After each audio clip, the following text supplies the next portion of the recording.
না মাথা করতে চাই সমাধান ধাঁধা, তবু রসকসের জন্য লাগে মানুষ।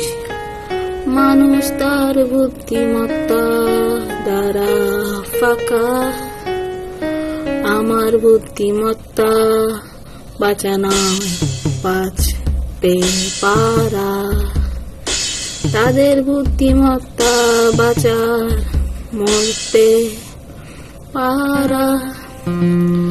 দেয়ালে আটকে আছি, নেই কোনো সুযোগ আকাশ ভ্রমণে। আকাশ যদি খাবার হতো অথবা কোনো স্ট্রেস বল, তাহলে আমি তাকে ভুগিতাম, সে হয়তো আমার অনুগামী।